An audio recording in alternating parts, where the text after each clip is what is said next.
ये वाली वीडियो भाई लग रहा है दंगे करवा देगी। और ये ऐसे आज जो वीडियो आ रही है, इस टाइप की वीडियो मैंने शायद जब चैनल स्टार्ट हुआ था तब कुछ ऐसी वीडियो बनाई थी मैंने शुरू के टाइम में कि यार लोगों को कुछ पता नहीं है इसके बारे में। और अगर आपको बहुत कुछ पता भी है ना, तो ये वाली वीडियो आपका जो कह सकता हूँ परसेप्शन है उसको पूरा चेंज कर देगी, जिस तरीके से आप WWE को देखते हो। और ये वीडियो भाई उन लोगों के साथ तो शेयर जरूर कर देना जो WWE में इंटरेस्ट रखते हैं थोड़ा बहुत, लेकिन सोच रहे हैं कि भाई फेक है यार, इसको क्या देखें। उनके साथ मत करना भाई जिनको पहले ही लगता है WWE फेक है, या फिर जिनका बस बिल्कुल कुछ बहुत ही स्ट्रॉन्ग ओपिनियन है WWE के ऊपर, ठीक है, क्योंकि वैसे करके फायदा बनेगा नहीं। तो मुद्दा ये है कि ये WWE तो भाई फेक है। और अभी मैं ये वीडियो इसलिए बना रहा हूँ ना क्योंकि अभी जो है कुछ नई ऑडियंस भी आई है, मतलब इंस्टाग्राम के ऊपर भी और ये यूट्यूब पर भी। तो इस समय सबसे ज़्यादा सेंस बनता है इसको बनाने का, ताकि क्योंकि जो इतने टाइम से ऑडियंस है उनको तो सब पता ही है, लेकिन अब जो नई ऑडियंस कोई भी इसको देखेगा तो उसका नज़रिया तो बहुत ज़्यादा चेंज होगा इसको देख के। ये है कि ये WWE तो फेक होती है भाई, इसको देखते क्यों है? क्या है,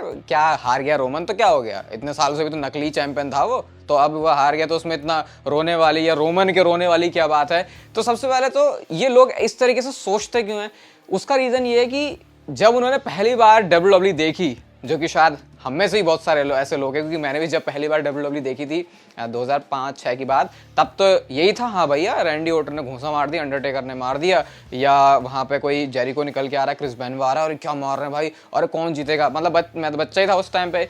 तो बाद में फिर पता चलता है अबे यार ये तो जो है ये तो पहले से डिसाइड हो रहा था इस मैच का रिजल्ट, हम कहाँ कूदे फिर रहे थे कि अरे मेरा सुपरस्टार नहीं जीता, वो जीत गया या ये जीत गया। उस समय ये भी रहता था भैया जो बंदा बेबी फेस है, यानी कि वो है पॉजिटिव वाला बंदा, तो उसको ही सपोर्ट करना है, ये हील वाले को तो बस कोई पटक पटक के मार दे। तो प्रॉब्लम वहीं से आ जाती है कि जब उसको देखना शुरू किया ये सोच के कि भाई सही में फाइट हो रही है, तो अरे ये जीत जाए वो जीत जाए, लेकिन जब ये पता चला कि WWE में तो भाई रिजल्ट स्क्रिप्ट से निकल रहे हैं, विंस मैकमैन बैठने गोरिल्ला पोजीशन में, वहां से वो रिजल्ट निकाल रहे हैं, तब लगता है अबे यार इसके पीछे कहाँ लगे हुए थे हम। लेकिन अब वहां पे एक डिफरेंस आता है, डिफरेंस ऐसे आता है कि अगर ट्रांजिशन मार लिया ये समझने में कि भाई है तो स्क्रिप्टेड, लेकिन मजा भी तो आ रहा है, एक इमोशन तो आ रहे हैं, एक स्टोरी की तरह लग रहा है यार वो जीता था, उसकी ऐसी कहानी थी, फिर उसने ऐसा इसलिए किया क्योंकि ये हुआ था, तब वहां से कनेक्ट बन जाता है। अब जिसका कनेक्ट नहीं बना वो कहता है यार मैं तो ये मान के बैठा था कि WWE जो है रियल है, सच में मार रहे हैं ये, पिटाई विटाई तो हो रही है उनकी, अभी चलो आऊंगा सीक्वेंस में चल रहे हैं ना तो उस मुद्दे पे आऊंगा, पिटाई विटाई तो हो रही है, लेकिन उनकी नजर में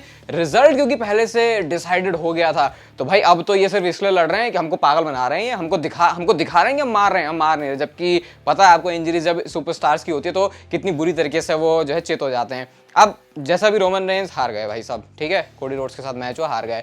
अब बहुत सारे लोग ये कह रहे हैं अब मैं नहीं देख रहा WWE, इन्होंने रोमन को हरवा दिया, इन्होंने रोमन को हरवा दिया नहीं, रोमन रेंस जानबूझ के हारा, क्योंकि कोडी रोड्स के सामने वो तो भाई 1.5 पसली है, अगर उसको गिनोगे रोमन रेंस के सामने तो वो कैसे हार जाएगा, तो WWE ने हरवा दिया या रोमन जानबूझ के हार गया, वैसे वो जीत सकता था। अबे भाई सही में अगर मतलब अगर रोमन रेंस को हिंदी आती होती या इस तरीके से सुनता, वो सोचता यार ये मेरे कैसे फैंस हैं, वो ऐसा इसलिए सोचता कि यार मैं WWE की रिस्पेक्ट करता हूं। अब ये इसको फेक बोल रहे हैं कि रोमन जानबूझ के आ रहा है। आपको ये बात पता है कि जब सुपरस्टार्स रिंग में एंटर कर रहे होते हैं ना, कभी नोटिस करना जो सुपरस्टार एंट्री मारता है वो पहले अपने दिखेगा नहीं मेरी पैर, वो पैर को ऐसे वाइप करते हैं, और उसका सिग्निफिकेंस उसका वो इस तरीके से सिंबॉलिक होता है कि कोई बंदा रिंग में एंटर कर रहा है, कोई सुपरस्टार रिंग में एंटर कर रहा है, तो वो उस रिंग की रिस्पेक्ट करते हैं कि भाई बहुत ही पवित्र चीज़ है ये, हम यहाँ पे अंदर जाएंगे तो, और वैसे भी जैसे घरों में भी अंदर जाते हैं तो पैर वैर साफ करके जाते हैं, घर गंदा ना हो, घर एक शुद्ध चीज़ मानते हैं, या मंदिरों में जाते हैं,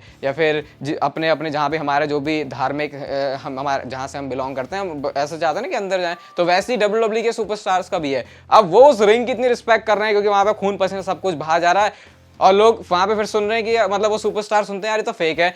मैं बता नहीं रहा मेरे को, तो मैं तो कंटेंट बना रहा हूँ WWE के अराउंड, मैं ये सोच रहा हूँ कि जो लोग, जैसे अभी मैं इंडिया में भी अकेडमीज में गया था, उनको लोग ये बोलते हैं पहले तो WWE को फेक बोल दिया, उसके बाद सस्ती WWE, तो उनको कैसा फील होता होगा, वो बहुत बुरा है कि यार मतलब बोला ही कब ऐसा कि जो हम स्टोरी लाइन है वो नहीं कर रहे। एक तो सबसे WWE टारगेट इसलिए होती है क्योंकि अब आप मूवीज देखते हो, जैसे रॉक की कोई मूवी आ गई या फिर बॉलीवुड में कोई अक्षय कुमार की आ गई, तो जब तक उनकी मूवी चल रही है तब तो चल रही है, लेकिन उसके बाद जब वो उसके प्रमोशन करने जाते हैं तो वो बिल्कुल कैरेक्टर में नहीं होते। अब अगर बजरंगी भाईजान में सलमान खान का जो भी रोल था, अगर वो शो ऐसे स्क्रीनिंग पे आ रहा है या फिर प्रमोट करने आ रहा तो थोड़ी बजरंगी भाईजान बना रहेगा वो, तब तो फिर वो भाई सलमान खान तो भाई अपने जैसे हैं वैसे रहेंगे। अब WWE सुपरस्टार के साथ यहाँ प्रॉब्लम है कि क्योंकि वो के फेब को अलाइव रखते हैं, उसको तोड़ते नहीं, जिसका मतलब होता है कि अपने कैरेक्टर में हमेशा रहना, तो वो फंस जाते हैं कि यार ये बंदा तो ऐसा है। जैसे अंडरटेकर ने पूरी अपनी जिंदगी काले कपड़ों में ही गुजार दी, भले ही वो WWE के शो में नहीं है, लेकिन एयरपोर्ट पे जा रहे हैं तो काले कपड़े पहन के, ताकि उनका कैरेक्टर ब्रेक ना हो। और इसीलिए अंडरटेकर इतने ज्यादा पॉपुलर भी हुए। तो इनके पास ऑप्शन नहीं है कैरेक्टर ब्रेक करने का। अब तो चलो थोड़ा बहुत हो रहा है, क्योंकि पॉडकास्ट के थ्रू ये बता देते हैं ट्रिप। अब आप पॉडकास्ट सुनना, रिसेंट लोगन पॉल का कोई सा भी सुन लो भाई, इतने खुले तरीके से वो बता रहे हैं कि हम एक स्टोरी टेल कर रहे थे, ऐसे हो रहा था। अब ये खुल के हो रहा है, फिर भी पहले नहीं होता था। तो क्योंकि WWE मतलब वो भाई मतलब बता तो सकते ही है, लेकिन सुपरस्टार्स को अलाउ ही नहीं करती हो बताना। आप कोई सुपरस्टार ये बोल दे भाई मैं पहले से डिसाइडेड था जीतने के लिए, और उसके बाद फिर जो है मेरा रिजल्ट चेंज हो गया, तो वो मतलब मैं भी इतना हार्डकोर बड़ा वाला फैन, वो सुन के अजीब लगता है कि यार ऐसे बोलो मत। वो जो रियल फील है, अब अगर आप कोई बहुत बढ़िया सा कोई एक्शन मूवी देख रहे हो, उसमें बंदा बिल्कुल कैरेक्टर में है अपने, वो अगर सच में बता दे यार मेरे साथ ये हुआ था, तो हमारा जो उससे कनेक्ट है वो टूट जाता है। तो इसलिए WWE सुपरस्टार्स को करना पड़ता है कि वो उस तरीके से रहें। तो क्योंकि वो कोई अपना कैरेक्टर ब्रेक नहीं करते, तो लोगों को लगता है यार ये हमसे झूठ बोल रहे हैं, ये सब कुछ करते नकली है, कोई मार वार नहीं रहा किसी को। और मार वार की कभी कभी वो इंस्टाग्राम पे देखना भाई, ऐसी वीडियो वो करेंगे, इस तरीके से दिखाएंगे उसको एडिट करके, पंचेस कहाँ मारे किसी ने, मतलब पंच तो जाके लगा ही नहीं। फिर उनको वो नहीं दिखता कि जो सच में वो टूट फूट जाते हैं तब क्या हालत होती है। कितने सुपरस्टार्स आपको पता है कि इतनी तगड़ी इंजरी ले ली कि उसकी वजह से फिर वो रेसल ही नहीं कर पाया, तो उनका काम खराब हो गया। लेकिन ये नहीं है इस वीडियो का पॉइंट, नहीं है। पॉइंट ये फिर WWE देखनी कैसी चाहिए। तो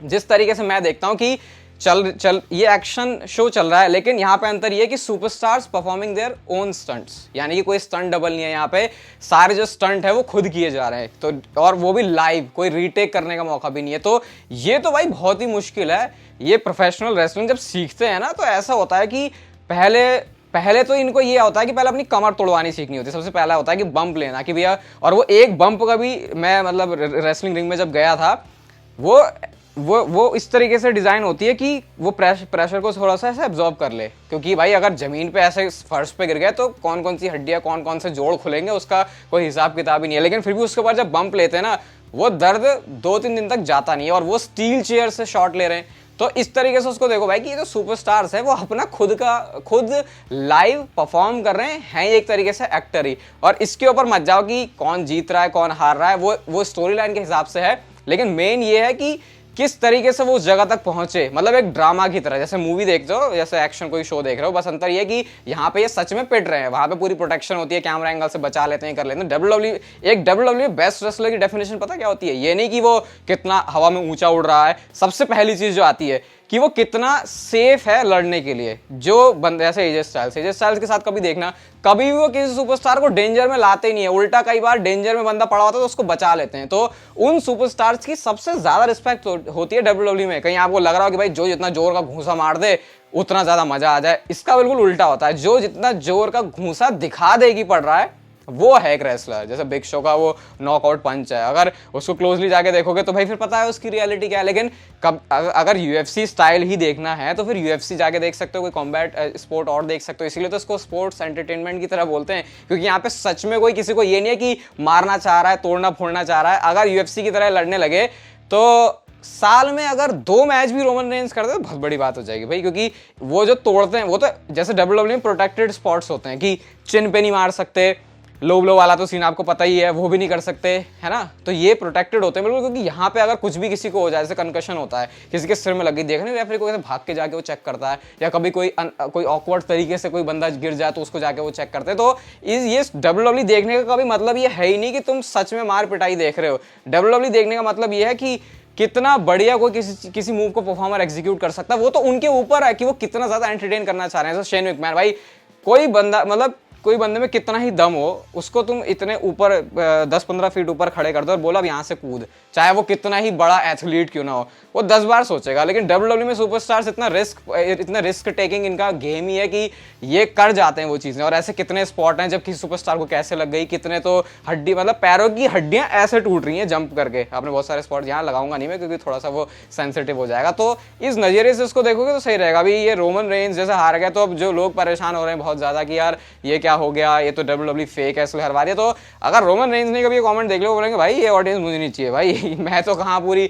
स्टोरी ट्राइबल चीफ के गाने गा रहा हूँ कि मैं अनडिस्प्यूटेड चैंपियन हूँ, मेरी ये ट्राइब है, मेरी ये समोन डायनेस्टी है, और यहाँ से इसी चीज से बाहर नहीं निकल रहे कि WWE जो है फेक है फिर कैसी है। तो ये वीडियो सिर्फ ऐसे मैंने एजुकेट करने के लिए ही बनाई है कि कैसे देखना चाहिए और जो लोग ऐसा बोलते हैं वो क्यों बोलते हैं, और उनके साथ तो जरूर शेयर कर देना जो WWE में इंटरेस्ट रखते हैं। ऐसा नहीं जो इंटरेस्ट नहीं रखते भाई फिर तो उन्हें मत ही करो, उनका तो फेक वाला ही चलेगा। और मैं इसलिए बोल रहा हूँ क्योंकि मैं भाई मेरे को मजा आता है बोलने में, बस इस वीडियो का ये मतलब। और अनकट वीडियोस के अंदर मैं थोड़ा अपने रॉ वाले थॉट जो है शेयर कर पाता हूँ।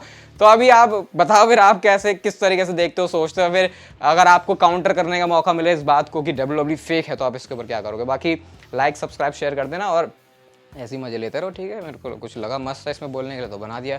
ऐसे अनकट वीडियोस में थोड़ा मजा आ रहा है आजकल, ठीक है। तो ठीक है, बस इतना ही।